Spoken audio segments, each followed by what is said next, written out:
are Olivia's Divine gluten-free yummy cookies.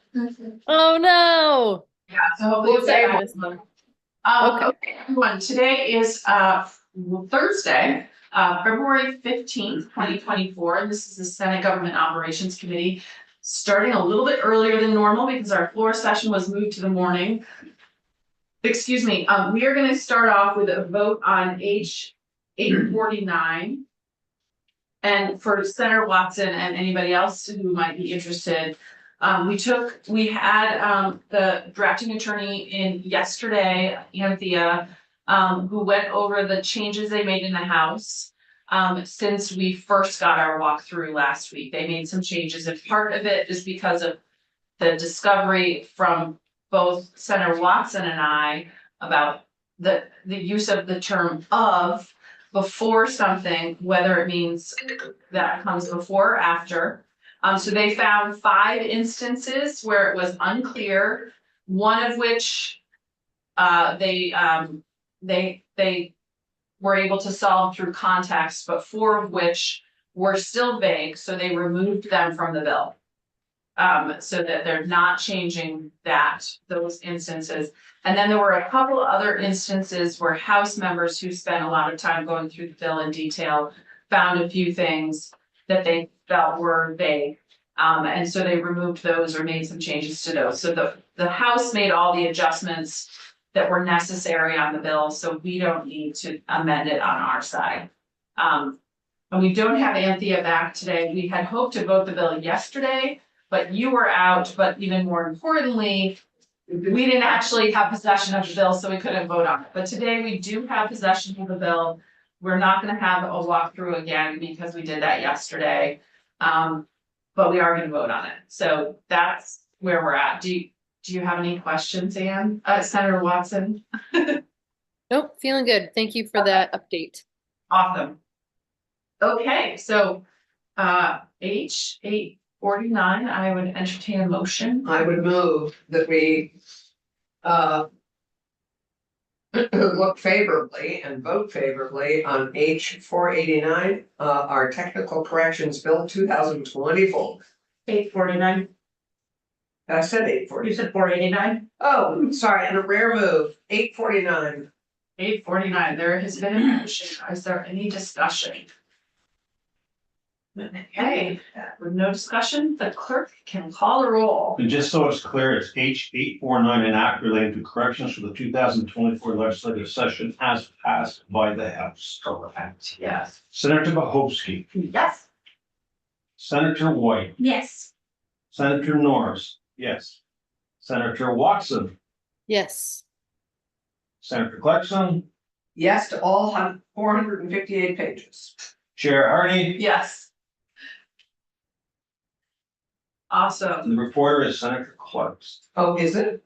Okay. Yeah, Happy I'm to do assuming so. you wanted to do it. Yeah, the question is haikus or limericks? And well, I have the limerick last year to read to you once we are, I want the new we will get one. I've already requested it. haikus and limericks. And I would welcome some from our committee. You have a limericist at home, and you yourself are I a have a haikuist. lyricist and a haikuist, and we have a 4-hour drive together, so I'm sure we'll. There we go. Okay. Produce many. It will be on notice tomorrow, so by Tuesday we'll need that poetry. Yeah. Okay. Excellent. So that was quick. Let's see, is there anything else we need to catch up Senator Watson on from yesterday? We are, 2 things. Did you hear the thing about what we're doing at the end of the meeting? You were not here, so. Today at the end of the meeting, we are taking a quick look at section 4 of H 850, which is the bill related to education financing and pupil weights. There's a section that involves budget votes, school budget voting, balloting, and the Secretary of State's office. So we're gonna take a look at that section. Finance Committee wants to vote the bill out tomorrow, so we had very little time. So we're just gonna have some testimony and a walkthrough of that section today at the end of our meeting. And then tomorrow, we had been potentially voting out the bill Open related meeting. at H55 or S55, the open meeting law. But we are not going to, because there's a lot of interest from school boards and select boards. And so we're gonna continue to take more testimony into next week and not vote on that bill tomorrow. So I think those are the updates in terms of process and scheduling. Is there anything else that I'm forgetting, anybody? Olivia, like, okay, we're good, okay. And next week, we're gonna start, we're gonna continue with flooding, the flood bill S310 and S55. And we're also gonna start doing some town charters, although tomorrow we have a town charter too, I think. So that we can start clearing those off. Senator Watson. Thank you. I have not had a chance to watch the video of yesterday's meeting yet, but just curious if you all were able to hear testimony from A&R on the stormwater section. They are coming up right now, in fact. Oh, okay. Oh, great. Oh, I'm sorry. Great. Yeah, no, Awesome. it's And good did you hear timing, from? it's great timing, I'm glad you're here for it, since Okay. that's the section of the Okay. bill. Perfect. Thank you. So, and since I see they're here, so awesome, Kevin and Neil, so we're gonna start, we're gonna move to S310, our bill on government's response to natural disaster and flood and recovery and resilience. And we're specifically looking at this section of the bill that's related to the changes that have been made in the bill on municipal stormwater. And we have two people from A&R, from the Department of Environmental Conservation, who work on stormwater issues. So Kevin and Neil. I think Kevin is up first technically, but it doesn't really matter to us, whoever wants to go first, or if you're gonna testify together, or however you wanna handle it is fine with me. But we're gonna introduce ourselves to you since you don't usually testify in our committee. And then we'd love to hear your reactions or suggestions for, I don't remember which section it is, but the stormwater section of the bill of S310. But I'm Senator Ruth Hardy, I represent the Addison district. Olivia Parker Downs. On behalf of Kitchen and Central District.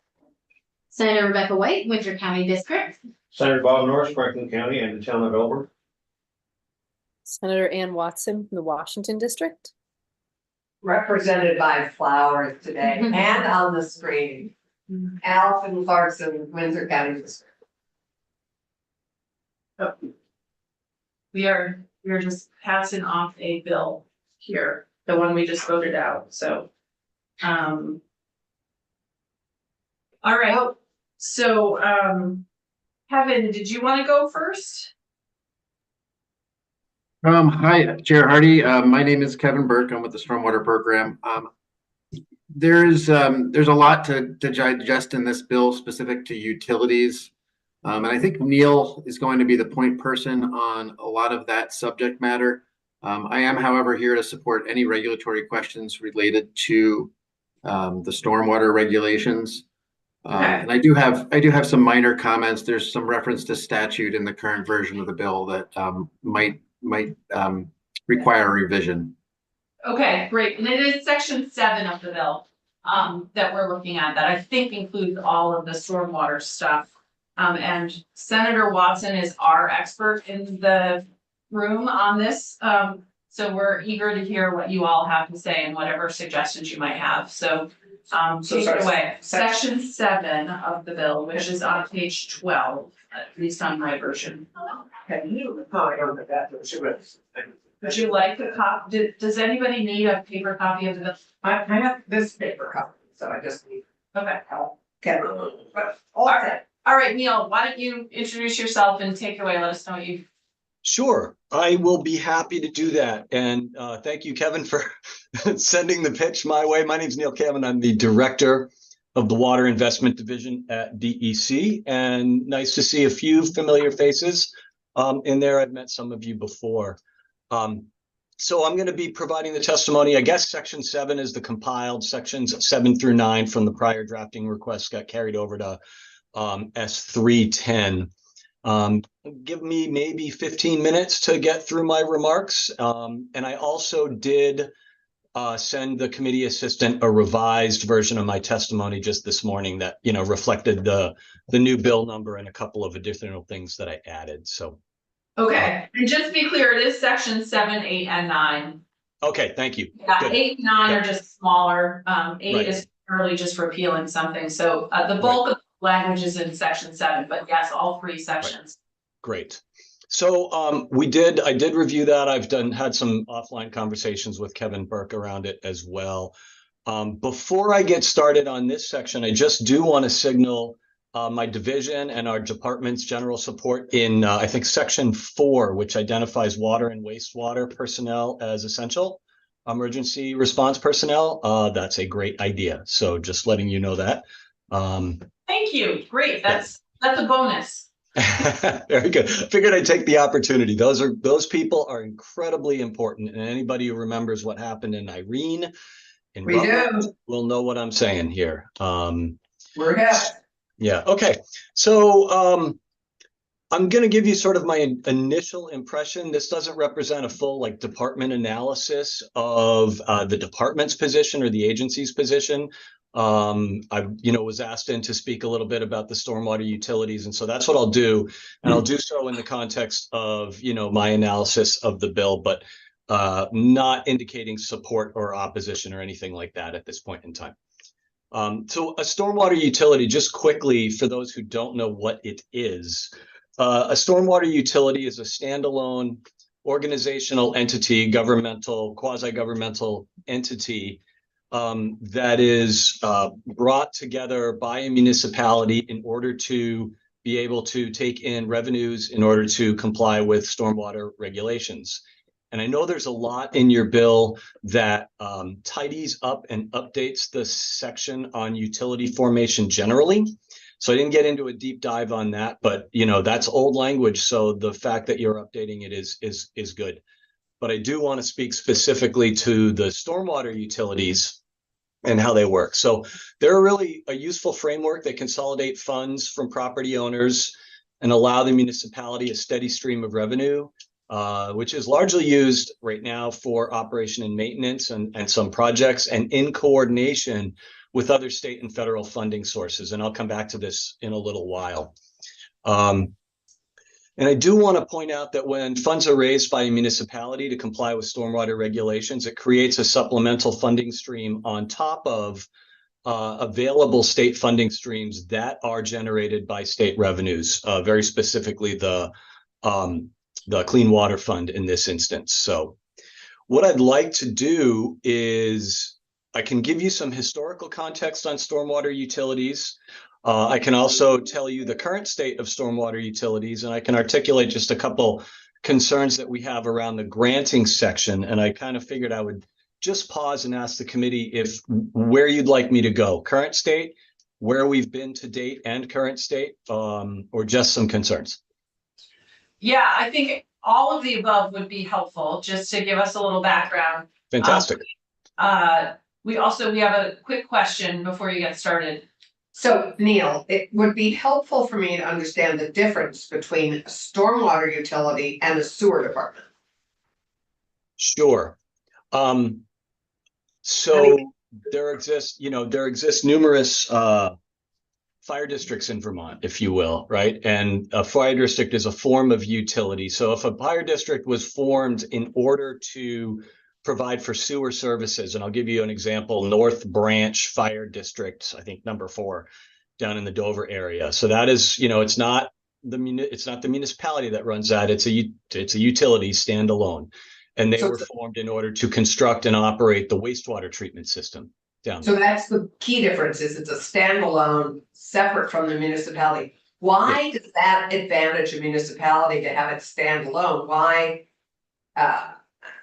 I don't fully understand what the benefit of that is. I'm not an expert in this space, but I will say that it does allow a standalone separated revenue and funding stream.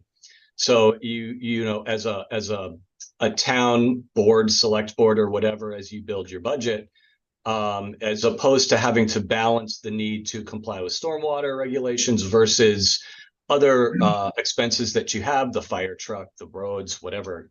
It's a standalone revenue source dedicated to the requirements. So that's the benefit. And there are several in Vermont, as I'll speak to in a little bit.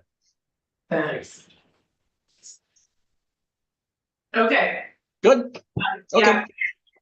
So if we rewind back to before the Vermont Clean Water Act of 2015, so that was Act 64 of 2015, which really changed the landscape in terms of both funding and regulatory requirements and clean water efforts in the state of Vermont. As that bill was coming together, some of you in the room will recall that the Clean Water Fund at the time was capitalized by somewhere between $3 and $5 million of capital money, and that the needs were identified as obviously far, far greater. A $2 billion need is documented by the treasurer, for example, in her Act 138 report, Treasurer Pearson. Anyway, so stormwater utilities were discussed both at a municipal scale or regional scale or even a statewide scale as a revenue raising mechanism to generate dedicated revenues that would be used for clean water improvements in Vermont to, for example, comply with the requirements of Lake Champlain's pollution control plan or Lake Memphremagog or other water bodies that we need to clean up. And so back in 2016, an act of the General Assembly amended the newly created Clean Water Fund at the time to incorporate funding to incent municipalities to go ahead and create stormwater utilities. And recall again, this is at a time before the Clean Water Fund was fully capitalized with the revenue sources that it has now. And so those those priorities were established, and municipalities were allowed $25,000 a year for 5 years in grants that were administered by Agency of Administration in order to formulate and then implement those stormwater utilities. So in the interceding time, so we created Act 64, it created the requirements, it created the fund. The fund wasn't fully capitalized yet. And several of you will absolutely recall the clean water funding discussions that culminated with Act 76 of 2019. So that's the Clean Water Service Delivery Act. And that established the long-term funding sources to the Clean Water Fund, which develop revenues of about $26 million a year right now, according to the board's estimates when they met yesterday. And that's supplemented by about $10 million a year of capital funds. So that's a much different playing field, if you will, to comply, to provide funding for municipalities or others to comply with regulations than the old $3 to $5 million out of the capital bill. And so as I said, the Act 76 is the act that codified the revenue sources to the Clean Water Fund and then reprioritized the fund's priorities. And when it did so, it removed stormwater utilities from that list of priorities. And I want to sort of put a fine point on why that was, why you all as the General Assembly elected to do that. So when the Clean Water Fund was fully capitalized using those revenue sources, essentially, the discussion was, well, if you have stormwater utilities levying fees on a certain population of folks, folks in a town or folks in a subset of a town, for example, and those people are also paying through their general, revenues through property transfer tax, through the bottle bill S sheets, or through the what is the third source? Property transfer tax, clean water surcharge, S sheets, and the rooms and meals tax, right? Which many Vermonters pay. So in essence, the dialogue went that if you've got a utility funding clean water and you've got these other sources funding clean water, you're double hitting certain citizens of Vermont, but not others. But we're double hit all over the place. We all pay sales tax, we all pay income tax. Understood. I take no position. I'm just sort of reporting my understanding of the playing field. Yeah, absolutely. You So, were here for this, Senator. I voted on all these bills. Carry on, Neil. they're important bills, and I want to say I am right at the forefront of helping implement them, along with Kevin and many others at the agency. So, that's why I'm with you now. Anyway, so that's kind of the historical context. Now, at the current time, there are 6 municipalities that have established standalone stormwater utilities.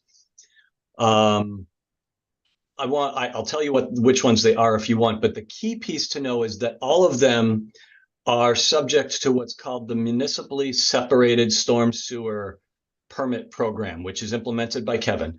And that establishes a higher set of requirements for stormwater management on certain utilities in Vermont, certain municipalities in Vermont, than the general requirements for other municipalities. And if you want to understand more about that, I will let Kevin speak to it. But essentially, being an MS4 and S4, Burlington, for example, or Williston or Essex Junction, that's an expensive proposition. There are a host of federal requirements that transcend state requirements for clean water that are fundamentally more expensive than other municipalities would bear for their stormwater management. So as a result, those municipalities went forward and created those utilities. All of them are MS4 utilities. So when you create a stormwater utility, I do want to kind of put a bit of a point on what's in and what's out, if you will. And I'm going to start with VTrans. So VTrans is independently regulated, even though VTrans has an impervious surface, so roads or other park and rides or other facilities that they might have. And impervious surface is a hard surface that water does not infiltrate into. It runs off and creates stormwater runoff. Again, Kevin's world, so questions ask him. VTrans is required by state law from Act 64, from the Clean Water Act, to manage all of their stormwater. In fact, they develop for Lake Champlain and Lake Memphremagog, they also have to develop standalone pollution control plans on a watershed by watershed basis that they implement. And so if a stormwater utility is newly formed for a new municipality, that municipality won't be using those revenues to manage VTrans's space. Not that said, VTrans will be subject to the fees that are levied by that municipality. And I think there's sort of a discount rate in the statute, which I don't know a lot about, but so just to put a kind of a fine point on it, new municipality creates a new stormwater utility. They take in revenues, but VTrans, which is some of the, in some cases, very extensive impervious hard surface, will not be managed by that utility. It'll be managed directly by VTrans. And then the second piece that I want to also put a fine point on is last year, a bill was passed that exempted any agricultural impervious surface from fees levied by stormwater utilities as well. And so I'll take the example of St. Albans Town, where there are a lot of agricultural operations, and some of those operations have extensive roofs and hard surfaces. Some large farming operations can have 30, 40 plus acres of roof, which creates stormwater runoff. And it's well managed through the accepted management practices. But by removing all that acreage of impervious surface from the stormwater utilities revenue base, in the case of St. Albans, it essentially made it that their stormwater utility was inviable, and they ceased taking in revenues for that stormwater utility, essentially kind of walked away from it because it was no longer viable.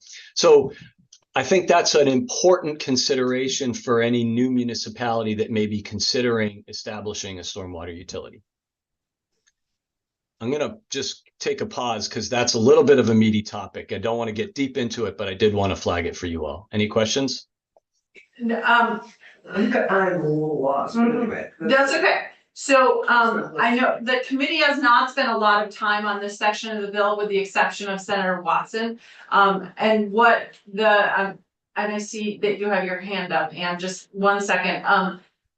So there are people who are confused because we have not focused a lot on this section of the bill. But our intent with this section of the bill was mostly to clean up existing law and reorganize it so it made more sense for municipalities who might need to use these chapters of the law. So that was the intent. And I'm gonna let Senator Watson speak further to that and whatever else she wants to say. Go ahead. Oh, thank you. I was just going to ask, you mentioned that the agricultural exemptions for St. Albans made it inviable for them. Was that because they weren't taking in enough revenue, or why did that make it inviable? They lost a lot of impervious surface from whence they were deriving revenue. It helped the agricultural producers out. Right. Bear in mind that as well managed as it is, the water does run off. And when it runs off, it does run into the municipal road system, which is the town's responsibility. Right.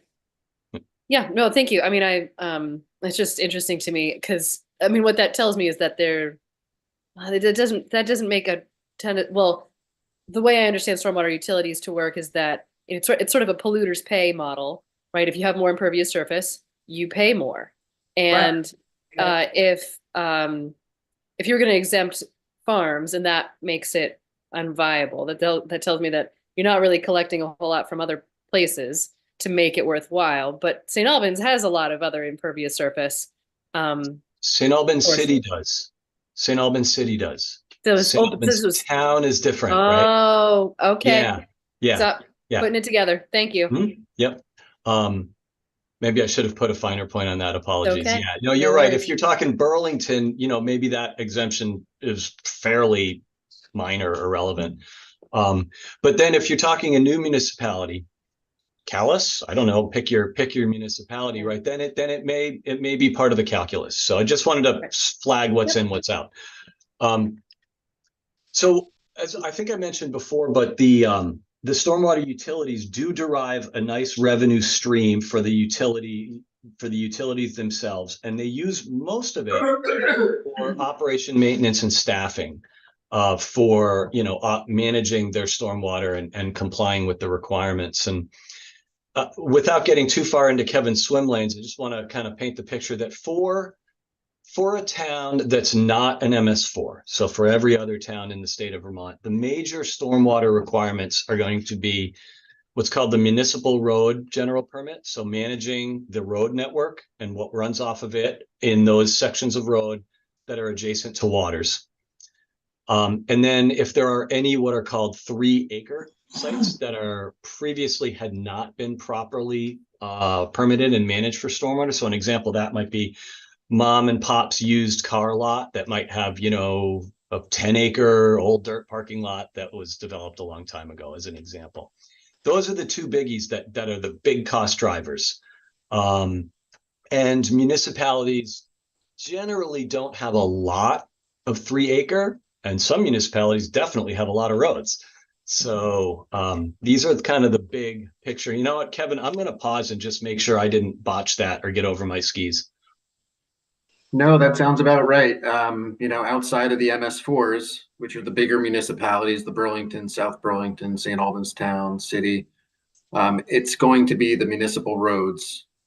And, now, and it was always just, there really weren't a lot of requirements outside the MS4s until recently, when the MRGP, or the municipal roads general permit, was developed.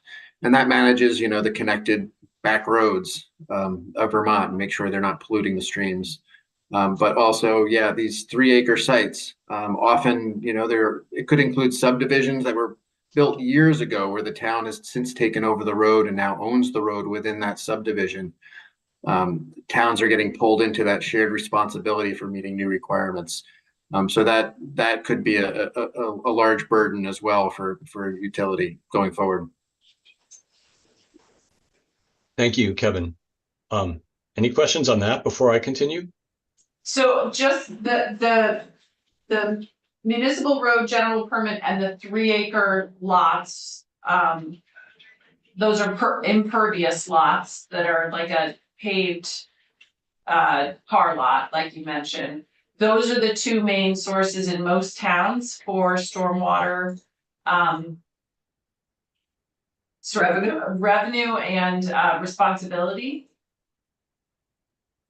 I would say responsibility. Not revenue, yeah. But you know, if a utility, for example, was established in a non-MS4 community, we'll just say Calais, you know, they could be collecting fees based on the impervious throughout their community, Right, to fund the responsibilities of the town. I see, okay. Yeah. Okay, so they're responsible for the municipal roads, but they're not responsible. They are responsible for everything else, but they're not getting any revenue for anything else. So by creating the utility, they can collect revenue in order to manage the stormwater, essentially. Yeah, Correct. essentially meet their obligations. Right, okay, Yeah, I hear that, but what I don't understand is how that interfaces with what you told us earlier. That AOT is responsible for all stormwater, for just their roads, state roads. for state roads, so when a Yes. state road runs through a municipality. What's that situation? yep. Because that Kevin? gets all mixed up. Yeah, so I live in Virgins, and Route 22A and Route 7 rolls right through, especially Route 22A. Yeah. Route 7 is right on the edge of town, but Route 22A is the responsibility of VTrans. And if you think about, for those who know the layout of Virgins, like that's a lot of Virgins's impervious is that state road network. So But how do the finances of that work? Does Virgins, is it a municipal system or is it a utility? so Virgins has neither. Virgins is just a municipality, but in this context, Okay. So Um, how does AOT what's the revenue, what's the financial arrangement there? I guess I'm not understanding this. right. So AOT receives its operating funds through the T-bill, as far as I understand it, plus federal highway administration funds. The T-bill provides matching funds. All that comes together to assist VTrans to meet their requirements. You know, VTrans also they receive some clean water fund money to support their needs. They receive some clean water fund money to support municipalities through a grant program targeted to municipal roads in a couple different ways. And I am not an expert on the Agency of Transportation, but the point being, back to Virgins as the example, that big stripe of pavement that runs through the city of Virgins, all that stormwater is the responsibility of VTrans to manage.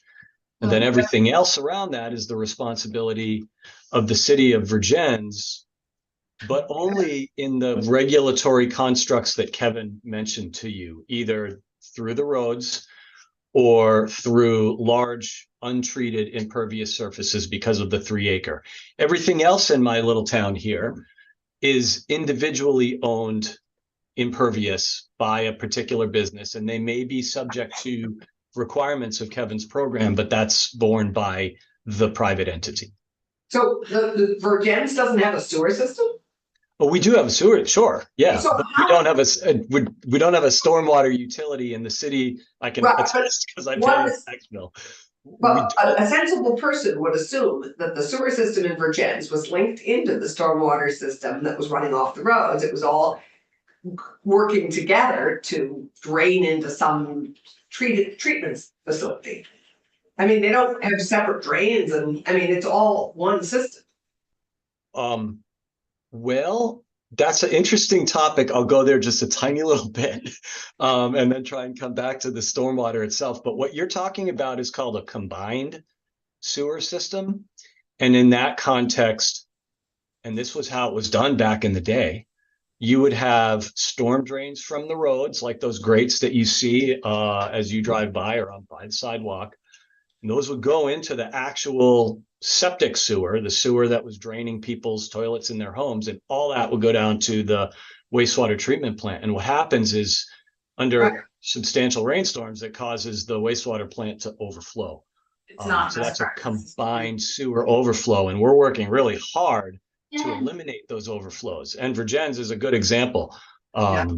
So I'll stop Yeah, right so- there on the CSO. Yeah. So obviously there are members of the committee that don't understand how this full system works, but what I would love for you to focus on the language in the bill, and if you have any suggestions for the language in the bill, because we're gonna run out of time pretty quickly. And the background was helpful for those of us who found it. I found it very helpful, so I appreciate it. Thank you.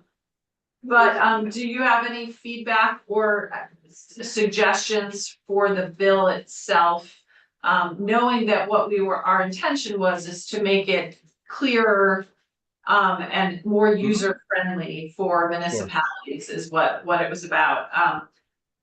Did you have a question, Senator White? I did just want to know, Okay. in case it doesn't come up, but it is in his written testimony, they are in favor of section 4 with the first responders DPW piece. Right. He mentioned at the beginning. Okay, Yeah. I just want to flag that Yeah. they did Yes. support that, Yes. Mr. Kennedy. He mentioned it first off. Okay. Right off. I missed.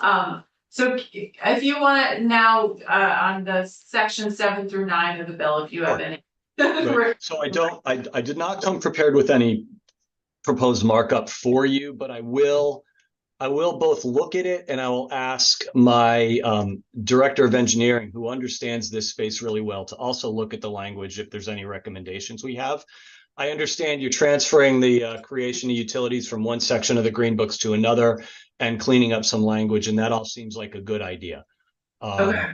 But I do want to speak a little bit to the $400,000 available for up to $100,000 grants to utilities, and just flag for you that not a lot of municipalities, when they go through the process and think it through, are ultimately going to have the capacity to create a standalone utility for their stormwater, separate from anything that they're already managing under their public works group. And so there is a likelihood that if 400K of general fund comes to the department and we do grant making as directed in this bill, we may spend a lot of technical assistance time and we may bring municipalities along, and yet they may finally elect not to form a stormwater utility, in which case the investment's kind of sunk. And I'm not sure whether the dollars create enough of an incentive to get other utilities to formulate new stormwater, get other municipalities to formulate new utilities. And I'm not sure it's how the state has now set the table with respect to the way the Clean Water Fund now functions and the funding sources that are available. So there's nothing in the bill the bill definitely makes it now easy for a municipality to create a new utility. I'm a little worried about the grants because the dollars are finite. And to be very honest with you, the capacity of my team, and this would where it would fall, would be in my team. Capacity in my team to provide the technical assistance and to provide for the grant making is really limited. We are very stretched, and we're following a number of bills that are adding to the portfolio of the agency. So I'll let our commissioner or our secretary make a final, opinion on that. Okay.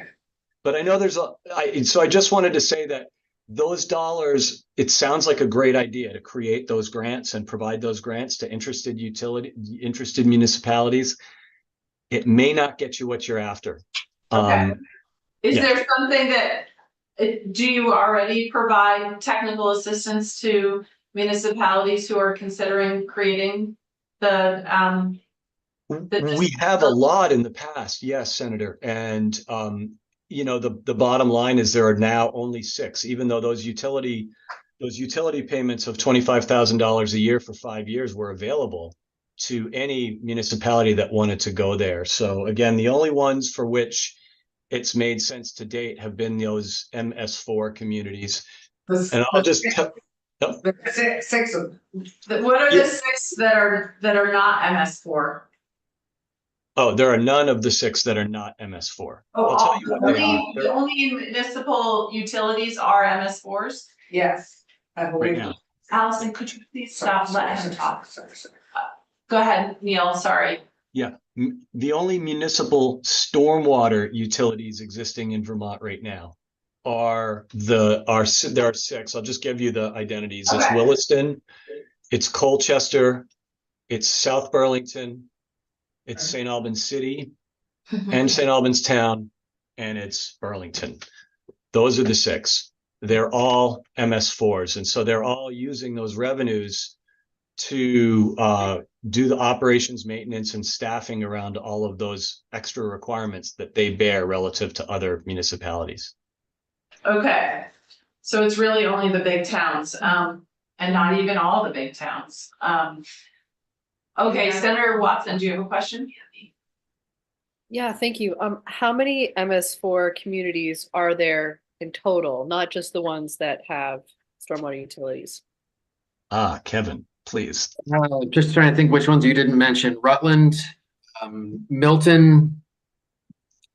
And then there's some unique MS4s, which are kind of within some of the municipalities. Like there's a separate MS4 for the Burlington International Airport, Oh, yeah. and also the University of Vermont. What does MS4 stand for again? Municipal separate stormwater Okay. sewer system. It's a lot of S's with Oh, that's Four, right. 4 S's. Oh, I see. 4 I was like- S's. It's okay, sounded like a special operations unit or something, I wasn't trying. It is, you get a special medal for You it. got, like, Yeah. Oh, And just, University of Vermont. Yeah. and just to be clear, the MS4 permit is, it's a federally